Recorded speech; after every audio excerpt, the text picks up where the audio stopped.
오늘 이 자리에 또 함께 하신 우리 초청받아 오신 VIP 여러분들 주님의 이름으로 환영하고 감사를 드립니다. 사람이 이 땅을 살아가면서 누구를 만나는가는 참 중요한 것 같습니다.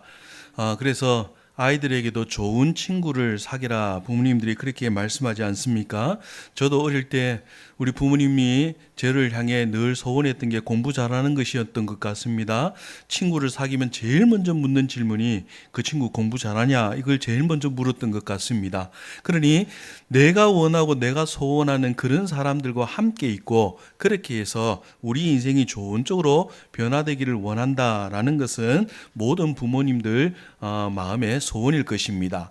여러분 그런 친구들만 그렇습니까? 우리의 인생도 누구를 만나고 누구와 함께 경험하고 누구와 함께 있느냐에 따라서 우리 인생에 커다란 영향력을 미치는 것이 사실입니다. 사실 오늘 초청받아 오신 분들 주변에 예수 믿는 사람 만나는 것 때문에 어쩔 수 없이 오늘 교회를 방문한 것 아니겠습니까? 그래서 교회에 오면서 내 인생에 새로운 것들이 조금씩 변화가 생기게 되더라라는 것이죠. 성경에도 그런 사람들이 참 많이 있습니다. 인생의 마지막 어렵고 힘든 시기에 예수님을 만나 그의 인생이 바뀐 사람들이 등장하게 되는데 오늘 본문에 나오는 베드로도 그런 사람 중에 한 사람입니다. 오늘 베드로를 통해서 예수님을 만난 인생이 어떻게 변화되고 또 우리의 인생도 어떻게 변화되어 우리가 새로운 인생을 살아갈 수 있을 것인지 함께 말씀을 통해 묵상하고 고민하기를 원하는 것입니다. 여러분 오늘 본문의 이야기는 이렇게 시작이 됩니다. 예수님이 말씀을 전할 때마다 사람들이 너무너무 많이 몰려드니 오늘도 사실 이곳에 게네사렛이라고 하는 동네에 이르니 사람들이 또 엄청나게 운집하기 시작을 합니다. 여러분 이렇게 사람이 몰려들면 항상 발생하는 게 안전사고 아닙니까? 그래서 자연스럽게 이 사람들을 적당한 거리에서 안전사고가 일어나지 않도록 할 수 있는 방법이 오늘 예수님이 그 배에 오르셔서 호수에서 조금 떨어져서 이 사람들에게 말씀을 전하는 일이었다라는 것입니다. 여러분 이 호수를 게네사렛 호수라 그렇게 이야기하는데 여러분 이 호수가 굉장히 커요. 우리가 생각하는 호수 정도 규모가 아니고 이 호수 직경이 8km 이상이 됩니다. 그러니까 실제로 보면 수평선이 보입니다. 우리가 보는 수평선이 4km예요. 그러니까 8km 이상이면 바다에 나가면 이 호수 한가운데 나가면 진짜 바다 가운데 떠 있는 것처럼 굉장히 큰 호수입니다. 그러니 사람들이 이 호수 이름을 부를 때에 게네사렛 지방에 있는 사람 자기 지명을 따서 게네사렛 호수 그렇게 불렀고 또 다른 사람들은 갈릴리 호수 그렇게 부릅니다. 그런데 호수가 너무 크다 보니까 호수라 부르지 않고 바다라고 부르는 사람도 있는 거예요. 그래서 갈릴리 바다 같은 지명입니다. 여러분 요 밑에 조금 이 호수를 따라서 내려가면 더 큰 호수 하나가 등장하게 되는데 이 호수 이름이 사해입니다. 그래서 이 유대 땅에 큰 호수 2개를 끼고 갈릴리 쪽에는 고기가 굉장히 많아서 모든 어부들이 거기서 고기를 잡아 생활할 수 있을 만큼 굉장히 큰 호수에 예수님이 가셨고 그 지방이 아마 게네사렛 지역에 찾아가신 것 같습니다. 그러니까 이 사람들이 게네사렛 호수라 그렇게 부른 것입니다. 그곳에서 말씀을 다 전하신 이후에 사람들은 흩어지고 배에 이제 함께 나가 있는 시몬의 다른 이름은 베드로입니다. 이 사람들은 로마의 식민지에 있었기 때문에 유대식의 이름을 가지고도 있고요. 헬라식의 이름도 가지고 있어요. 그래서 일반적으로 베드로라 부르는 이 이름은 헬라식의 이름에 가깝고 유대식의 본명은 시몬입니다. 그래서 이 시몬, 이 누가복음에 시몬이라 기록했고 마태복음이나 이런 곳에는 베드로라 그렇게 기록이 되어져 있습니다. 우리는 베드로라는 이름이 훨씬 잘 알려진 이름이죠. 어쨌든 이 사람이 이제 베드로와 함께 예수님과 나가 있었기 때문에 모든 사람이 흩어지자마자 예수님이 베드로에게 그렇게 이야기합니다. 깊은 곳에 가서 그물을 던지라. 그곳에서 그물을 던졌더니 물고기가 얼마나 많이 잡혔던지 그물이 찢어질 정도로 잡히게 됩니다. 그래서 그 친구 동료를 청하여서 2배에 나누어 그 물고기를 담게 되고, 그 물고기를 담았더니 배가 잠길 정도로 굉장히 많은 물고기들이 잡혔다, 그렇게 이야기합니다. 다른 성경 복음서를 보시면은 이 물고기 숫자가 나와 있는데 153마리라 나와 있어요. 여러분, 우리나라에 여러분 예전에 볼펜 쓸 때 밑등은 새까맣고 가운데 이 대는 하얀 그 모나미 볼펜 기억나십니까? 가장 즐겨 썼던 볼펜 아닙니까? 볼펜이 싸서 참 즐겨 썼는데 공부하는 학생들은 그거 필기하면은 볼펜 똥이 나와가지고 늘 휴지 같은 거 하나 놔두고 그거 이렇게 똘똘 말아서 닦고 쓰고 이랬던 기억이 있습니다. 여러분, 그 볼펜에 가운데 가면은 모나미 적어놓고 153이 있어요. 여러분, 그게 모나미 153 볼펜인데, 이 볼펜을 만든 그 모나미 사장이 이 베드로처럼 인생의 고난의 시간을 보낸 적이 있습니다. 그때 마지막으로 한번 재기에 성공해야 되겠는데, 이 볼펜을 만들고 한번 마지막으로 도전하고 내가 이것을 할 건지 말 건지 결정해야 되겠다, 그렇게 생각하고 만든 볼펜이 모나미 153 볼펜이에요. 근데 우리나라에 대박을 쳤어요. 그래서 그 기업이 다시 살아나게 되었다라는 이야기가 있습니다. 어찌되었든 그렇게 많은 물고기를 잡았다라는 것이죠. 여러분, 이 이야기를 들으면서 문득 그런 생각이 듭니다. 우리는 일반적으로 알기로는 예수님이 어릴 때 목수일을 한 걸로 알고 있습니다. 왜냐하면 그 육신의 아버지인 요셉이 목수였기 때문에 그래요. 여러분, 그러면 이 지금 베드로 그리고 요한, 야고보, 이 사람들은 직업이 어부 아닙니까? 직업적으로 물고기를 낚는 사람이에요. 그러면 물고기를 잡을 때 이 목수 출신이었던 예수님이 물고기를 잡는 방법을 잘 알겠습니까? 아니면 어부 출신인 베드로가 잘 알겠습니까? 당연히 어부 출신이 잘 압니다. 왜냐하면 그걸 어부로 삼고 살고 있지 않습니까? 그런데 예수님이 깊은 곳에 가서 그물을 던지라 그러면, 여러분, 어부 출신은 이 한낮이 될 때는 깊은 곳에 그물을 던져도 물고기가 잘 안 잡힌다는 걸 알아요. 왜냐하면 물고기가 그때는 이 수초나 이런 곳에 다 깊은 곳에 숨어버립니다. 그러니까 그때는 대부분 작업을 하지 않고 어두울 때 작업을 했던 사람이 아닙니까? 그래서 밤이 새도록 물고기를 잡기 위해 수고했던 사람인데, 지금 한낮이 되어서 이제 깊은 곳에는 물고기가 없는데 예수님 그곳에 그물을 던지라라고 말을 하니, 여러분, 그 말을 따르는 것이 쉽습니까? 쉽지 않아요. 왜냐하면 우리가 아는 게 있잖아요. 이때까지 경험한 게 있잖아요.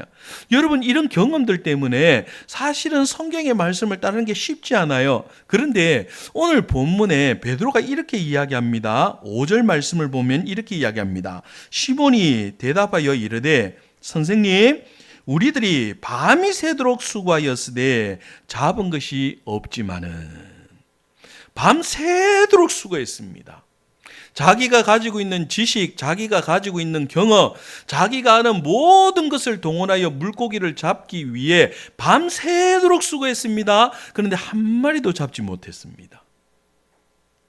그래서 지금 밖에 나와서 그물을 싣고 다음에 고기를 잡기 위해서 손질을 하고 있는 그 상황에 예수님이 찾아오신 것입니다. 그러니 지금 베드로의 인생은 사실은 오늘 인생은 실패한 인생이요, 낙심한 인생이었더라라는 것이죠. 여러분, 우리가 이 땅을 살아가면서 사실은 인생의 실패도 경험하고 낙심도 경험합니다. 여러분, 우리나라가 요즘은 얼마나 낙심을 많이 경험하는지, 예전에는 그렇지 않았는데 특별히 마음의 병들이 자꾸 발생을 해요. 그래서 마음의 우울증이 얼마나 많이 발생했는지 지금 그 숫자가 자꾸 늘고 있습니다. 예전엔 병도 아니었지요. 어떤 경우 너무 사람이 당황하면 숨이 가빠오고 뭘 해야 될지 마음이 텅 빈 것 같고, 그래서 뭘 결정을 내리지도 못하고 갑자기 사람이 넋이 나가는 상태가 있잖아요. 그래서 사람이 이렇게 멍하게 서 있고 호흡은 가빠오고 뭘 어떻게 해야 될지 모르고 그렇게 서 있는 상태. 예전에는 그러면 어떻게 합니까? 숨 쉬어라, 정신 차리라! 그렇게 이야기합니다. 그래서 군대 가면 그런 상태가 되면 뭐 합니까? 벌을 주잖아요. 근데 그 벌 이름이 뭡니까? 어를 차리라고, 을차려예요. 정신 차리라고. 여러분, 그러니까 이런 거 병도 아니었는데 요즘은 이 마음의 병이 생겼죠. 공황장애. 여러분, 그러니까 점점 마음의 병도 많아져요. 유신의 병도 많아져요. 인생을 달다 보면 다 건강하고 행복해지기를 소원했는데 어느 순간 질병이 찾아와서 우리의 행복을 앗아가기 시작합니다. 여러분, 그러니 사람들이 다 마음먹음대로 됩니까? 안 돼요. 우리가 생각한 대로 행복을 향해 달려가집니까? 안 돼요. 그래서 우리의 마음이 낙심하게 됩니다. 이 낙심이 점점 쌓여서 우리 인생을 그렇게 만들어버리게 되면 그걸 실패라고 얘기하는 거예요. 그러니까 낙심과 실패는 사실 같은 방향이에요. 하나의 작은 실패를 경험하게 되면 사실 우리 마음이 낙심하게 되고 그 낙심이 쌓여서 내 인생을 결정지어버리게 만들면 그건 인생 실패하게 되었다. 그렇게 표현하는 것입니다. 오늘 베드로가 작은 인생의 낙심을 경험했습니다. 자기가 가지고 있는 인생의 모든 것을 동원했지만 물고기를 한 마리도 잡지 못했습니다. 그러니 그의 마음속에는 이렇게 살아가도 되는가? 이런 인생 좋을까? 여러분, 마음의 병이 생각되면은 점점 생기게 되면요, 이런 생각들이 자꾸 들어요. 별거 아닌데, 야, 이렇게 살아도 되나? 내 인생은 되는 게 있나? 그런 생각들이 우리 마음을 붙잡기 시작하더라라는 것입니다. 여러분, 그런데 기억하십시오. 인생의 이런 어두운 시간은요, 우리 인간의 편에는 우리가 망해가는 길이에요.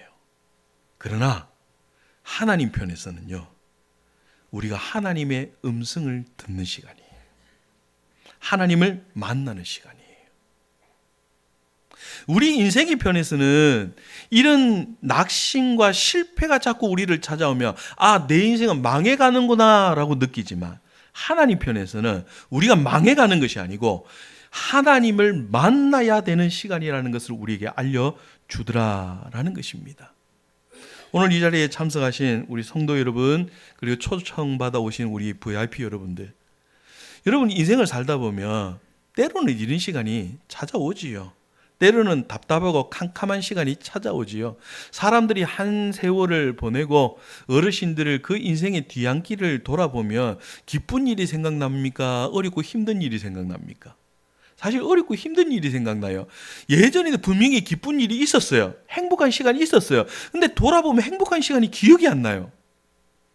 그래서 우리 인생은 늘 불행하다, 우리 인생은 늘 슬펐다라고만 이야기하는 거예요. 여러분, 그러나 그 시간을 보낼 때에 우리는 한 가지를 더 기억해야 됩니다. 아, 이 시간이 하나님을 만나는 시간이구나. 베드로가 이 실패를 경험했을 때 예수님을 만났습니다.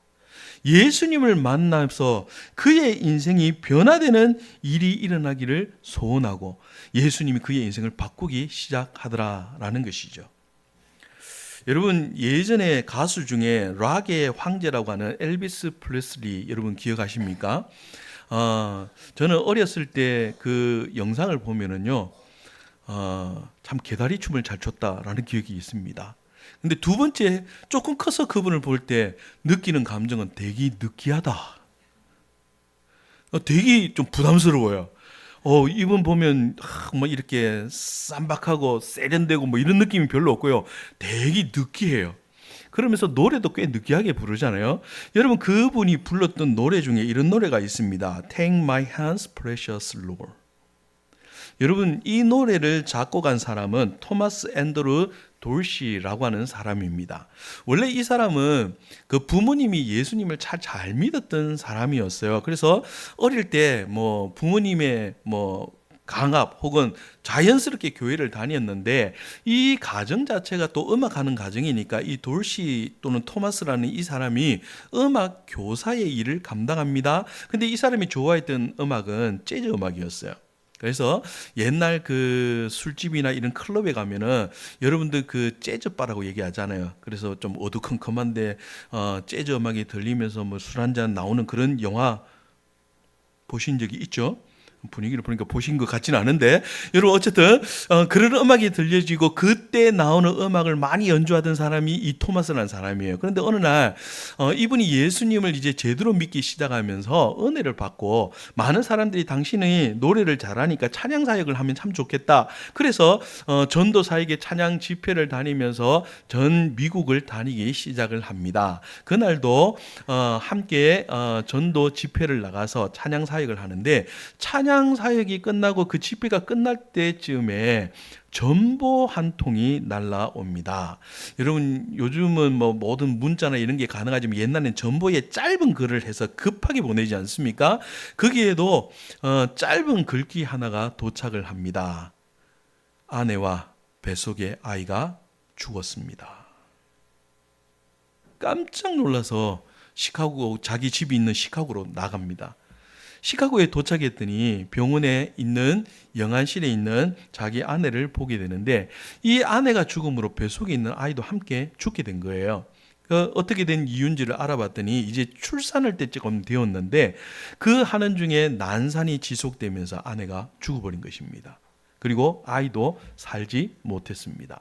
여러분, 이 사람의 입장에서는 하나님을 잘 믿고 자기 인생이 자기 계획대로 잘 풀어지고 있다라는 것을 느끼면서 행복한 인생을 살았다라고 생각을 했는데, 어느 순간 자기 인생에 계획하지 않는 슬픔이 찾아온 것입니다. 자기가 사랑했던 아내가 죽었고 한 번도 얼굴도 보지 못하는 뱃속의 아이가 죽어버리니, 이 사람의 가슴 속에는 하나님이 어떻게 내 인생에게 이런 슬픔을 줄 수 있는가, 그것이 원망하고 모든 것이 싫어지기 시작합니다. 그래서 찬양 사역했던 것도 내려놓고 이제 예전에 즐겼던 음악으로 돌아가야 되겠다 해서 그런 클럽에 가서 그 재즈 음악을 연주를 했는데, 재즈 음악을 연주하면 연주할수록 예전에는 그 음악이 좋고 너무 행복했는데 이제는 그 행복도 사라지기 시작하는 거예요. 그래서 마음이 그냥 다 무너져 버립니다. 술로 인생을 허비하면서 그렇게 하루하루를 지내는데, 그 주변에 있는 친구들이 이 친구를 그대로 두면은 나중에 큰일 나겠다 싶어서 친한 친구가 토마스 우리 집에 와서 머물라고, 그래서 그 친구를 데리고 와서 집에서 돌봐주고 음식을 먹이고 어쨌든 살아야 된다 이야기를 하는데, 이 사람의 마음이 다 무너지고 나니 살 용기도 없고 살 이유가 사라져 버린 것입니다. 어느 날 하루 창고를 우연히 들어가게 되는데, 그 집의 창고에 한가운데 피아노가 한 대가 딱 놓여 있고 창고에 조그만 창문이 놓여 있는데 거기에 햇빛이 이렇게 비춰지는 거예요. 거기 앉아서 건반을 이렇게 저렇게 만지는데 악상 하나가 떠올라서 곡을 만들게 됩니다. 그리고 그 곡을 다 만들고 나서 그 맥도날드라고 하는 사람, 그 목사님이셨는데 그분에게 곡을 들려주게 되는데, 그 곡을 듣고 그 목사님이 가사를 적은 그 노래가 Take My Hands, Precious Low라는 노래입니다. 여러분, 이 노래 가사가 한국어로 번역돼서 우리 많은 그리스도인들은 이 찬양을 잘 알고 있습니다. 주님여, 이 손을 꼭 잡고 가소서. 약하고 피곤한 이 몸을 폭풍의 흑암 속 햇지사 빛으로 손잡고 날 인도하소서. 이 곡을 만들고 나서 토마스가 다시 마음을 부여잡고 하나님 앞에서 일어서기 시작합니다. 주님이 그를 찾아오신 것입니다. 여러분, 우리는 주님이 찾아왔다라는 것이 눈에 보이게 찾아왔다라고 표현하지 않습니다. 영이신 하나님이 우리를 찾아오셔서 우리 마음의 변화가 일어나게, 우리 마음의 생각이 바뀌게, 우리의 생각을 바꾸어지는 그 역사를 경험할 때 우리는 주님이 우리를 찾아오셨다, 그렇게 표현합니다. 이 토마스의 가슴 속에 주님이 찾아오신 거예요. 그리고는 이제는 모든 것이 망해지고 모든 것이 실망하고 모든 것이 무너졌던 그의 인생 가운데 내가 다시 한번 살아야 되겠다라는 마음을 가지게 되고 이 찬양을 열심히 부르게 됩니다. 여러분, 엘비스가 이 노래를 딱 듣는 순간 그때 엘비스의 가슴도 마음이 무너진 상태였어요. 그는 외적으로는 아주 유명한 가수요, 앨범도 판매가 되고 여러 공연들을 다니니 얼마나 부자가 되고 행복할 줄 알았는데, 엘비스의 가슴 속에는 늘 이 공연 이후에 찾아오는 쓸쓸함 때문에 자기가 견딜 수가 없는 거예요. 그래서 늘 술을 먹고 약을 하고 그런 상태에 빠지게 됩니다. 근데 이 곡을 듣는 순간 자기 마음속에 평안이 찾아오는 것을 경험하게 됩니다. 그리고 이 곡을 자기의 앨범에 실겠다라고 그렇게 계약을 맺고 앨범에 이 노래를 실게 되고, 여러분 미국인들은 이 노래가 유행가인지 복음성가인지 모르겠지만 그들 모든 미국인들이 아주 오래된 사람들이 이 노래를 다 기억할 만큼 유명한 노래가 되었다라는 것이지요. 여러분 우리 인생 가운데요 그럴 때가 있습니다. 내 마음이 무너지고 내 마음에 캄캄함이 몰려올 때 어느 순간 하나님이 내 마음을 붙들고 계시는 것을 느낄 때가 있지요. 그때 우리가 주님을 만나는 순간입니다. 하나님의 음성을 듣고 주님을 만나는 시간이 사실은 그 인생의 어둠이 우리 가운데 찾아올 때 우리가 주님을 만나는 시간이었다라는 사실을 기억하기를 소원합니다. 여러분 그러면 그의 인생 가운데 주님이 찾아와서 무슨 일을 행하셨습니까? 예수님께서 베드로에게 그렇게 이야기하죠. 깊은 곳에 가서 그물을 던져라. 그런데 물고기가 어마어마하게 잡힙니다. 여러분 기적이 일어났지요. 밤새도록 수고했는데 물고기를 한 마리도 못 잡았는데, 물고기가 잡히는 시간이 아닌데 그물을 던져서 153마리가 되는 물고기를 잡고 배 2대가 물에 잠길 만큼 그 배에 물고기가 가득 차게 되었습니다. 여러분 이런 일을 딱 경험하면 어떤 생각이 듭니까? 이야 신기하다. 두 번째, 예수님하고 동업을 하면 부자 되겠다. 이런 마음 들지 않습니까? 누가 갑자기 그런 딱 경험을 하면은 이분 따라다니면 큰 부자 되겠다. 여러분 실제로 유대인들이 그래 했었어요. 예수님이 오병이어를 딱 기적을 일으킬 때 많은 사람들이 이 사람을 왕으로 삼아야 되겠다. 왜냐하면은요, 이 로마에서 유대인들이 독립을 하기를 원하는데 전쟁 중에 그들이 제일 어려운 게 병사들이 이 예루살렘 성을 둘러싸면 나중에는 식량이 떨어지잖아요. 근데 예수님이 밥 먹을 때마다 오병이어의 기적을 일으키며 우리는 3년이고 10년이고 버틸 수 있다는 거예요. 그러니까 제일 먼저 유대인들이 생각할 때 뭐를 생각합니까? 이 사람을 왕으로 삼아야 되겠다. 여러분 그러나 이런 신기한 기적을 우리는 기적이라고 표현하는데, 여러분 참 놀랍게도요 성경은 기적이라는 단어를 쓰지 않습니다. 그럼 뭐라고 적습니까? 이적이라는 단어로 적습니다. 여러분 기적과 이적이 차이가 있어요. 영어 하시는 분들은 놀라운 사건, 놀라운 현상을 볼 때 우리가 그 현상을 뭐랍니까? 미러클이라고 얘기해요. 그러니까 기적이라는 말이에요.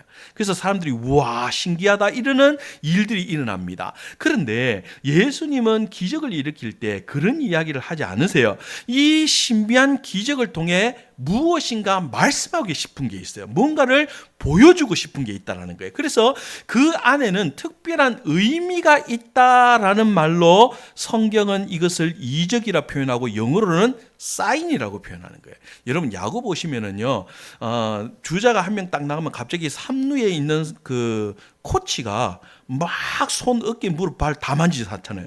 그럼 그거 보면 여러분 어떻습니까?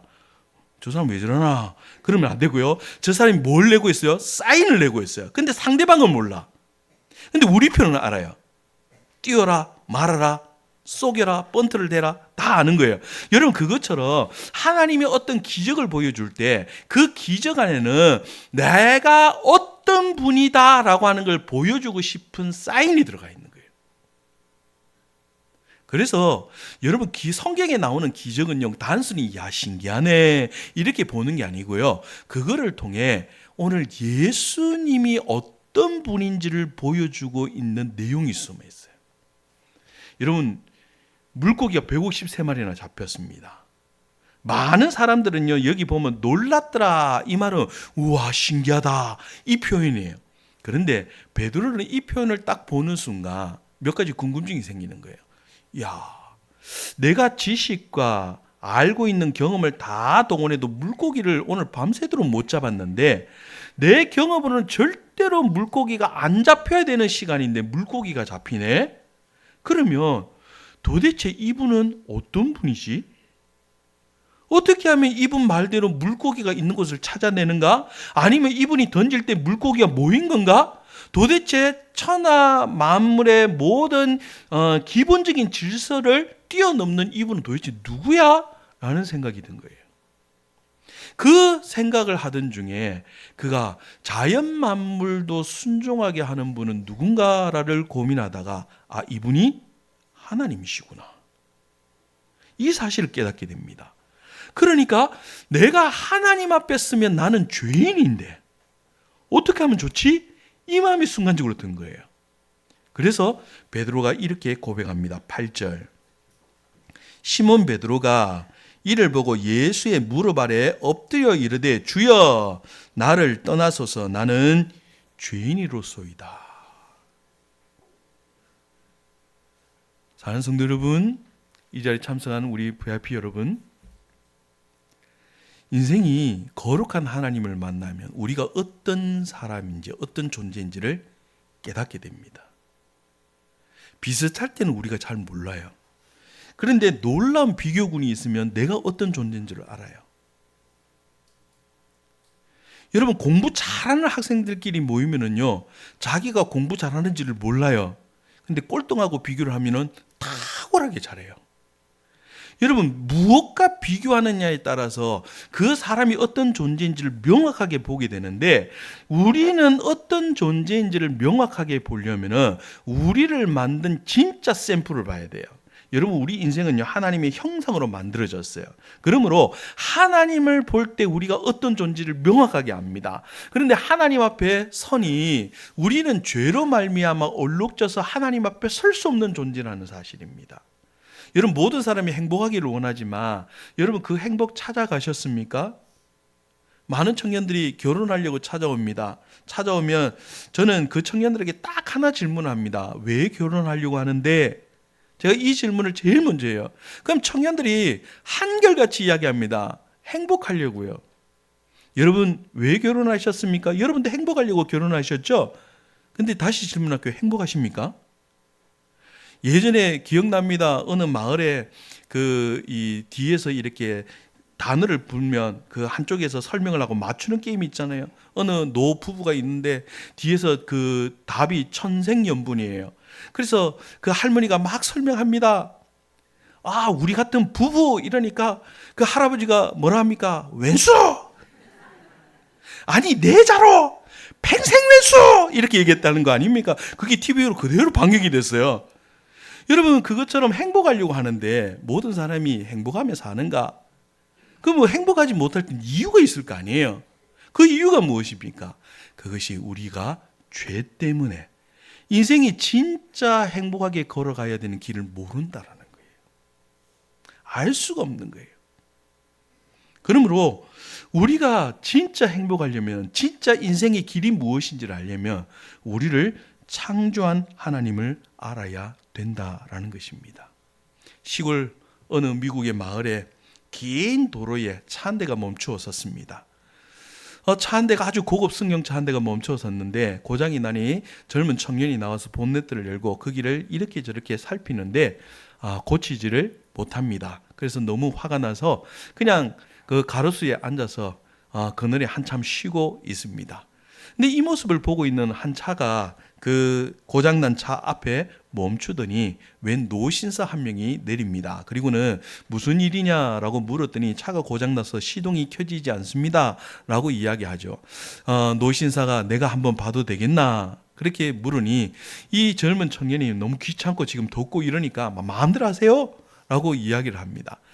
노신사가 한참을 들여다보더니 호수 몇 개를 만집니다. 그리고는 청년한테 이렇게 이야기합니다. 청년, 이제 시동을 한번 걸어보게나. 귀찮지만 시동을 걸어보라니까 시동을 걸었는데 시동이 걸리는 거예요.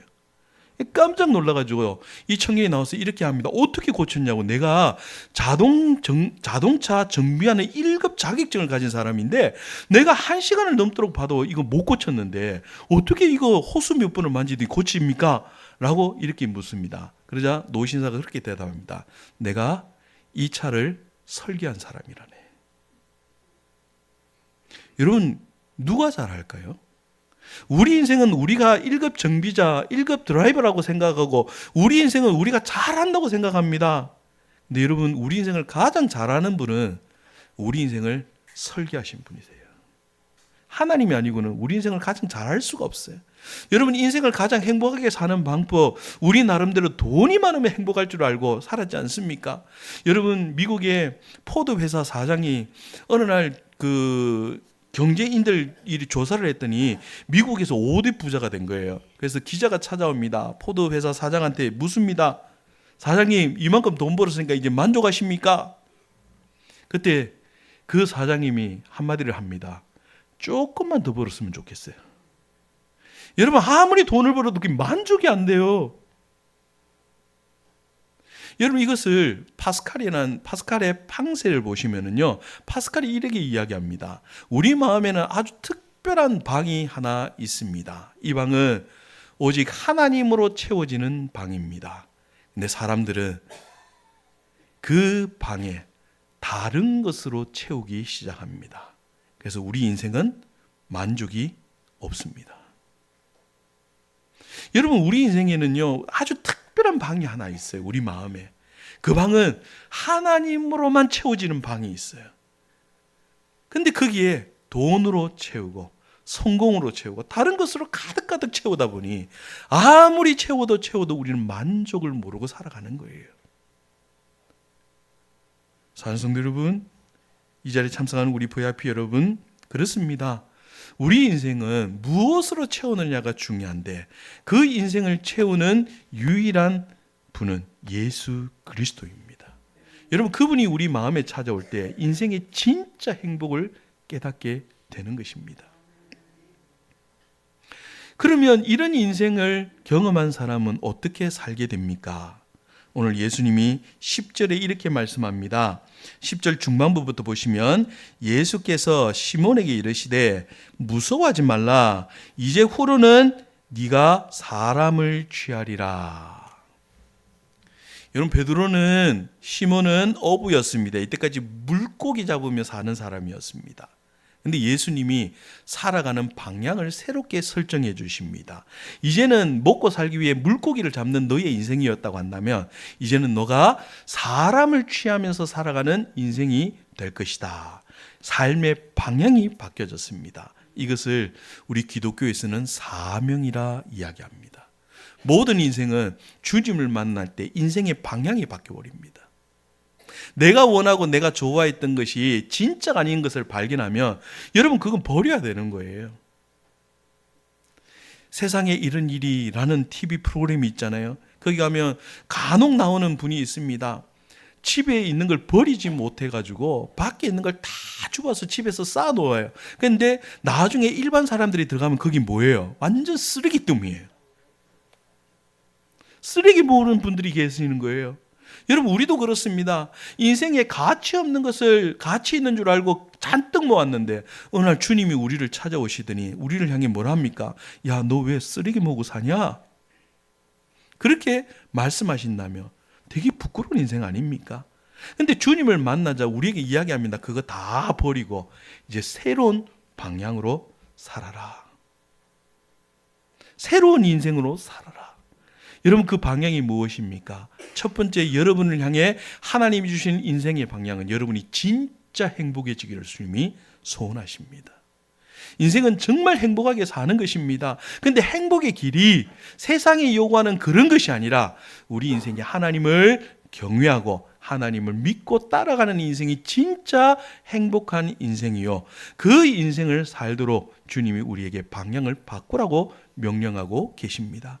산성 여러분, 이 자리에 참석한 많은 VIP 여러분, 우리의 인생을 이제 조금 바꾸십시다. 내가 진짜 행복한 인생으로 살아가기를 소원합니다. 근데 여러분, 우리 인생에 예수님이 어떻게 찾아오십니까? 라고 할 때 우리 마음에 예수님을 모셔드림으로 예수님을 영접할 수 있습니다. 여러분, 영접한다라는 말은요, 우리가 예수님을 인격적으로 청하는 것입니다. 억지로 안 들어오면 어떡합니까? 이런 두려움 가질 필요가 없습니다. 여기 컵이 하나 있습니다. 이 컵에는 지금 물이 담겨 있는데 이 컵에 모든 것이 빠지고 진공 상태가 되었다고 생각하십시오. 그런데 제가 이 뚜껑을 열면 어떻게 됩니까? 주변에 있는 공기가 자연스럽게 들어갑니다. 여러분, 마찬가지입니다. 우리 인생은 원래 하나님이 있는 방이 있다고 얘기했잖아요. 근데 그 방의 문을 우리가 믿음으로 열게 되면 주님이 자연스럽게 공기가 들어오듯이 우리 마음에 찾아와 주십니다. 그러므로 그것을 청하는 방법은 우리가 기도라고 얘기합니다. 그래서 기도로 예수님을 우리에게 청하고 그 예수님이 우리 인생 가운데 찾아오신다라는 것이죠. 그래서 이 시간 우리가 함께 기도하면서 예수님을 우리 마음에 좀 초청했으면 좋겠습니다. 제가 하는 기도를 여러분 따라 하시면서 여러분 정말 예수님을 초청하시기를 원하시는 분은 정말 마음을 담아서 이 기도를 따라 하시면 좋겠습니다. 우리 눈 감고 같이 기도하겠습니다. 사랑의 예수님, 우리는 죄로 인하여 모든 인생이 망가진 사람입니다. 아무리 노력해도 해결할 수 없는 삶의 아픔이 있습니다.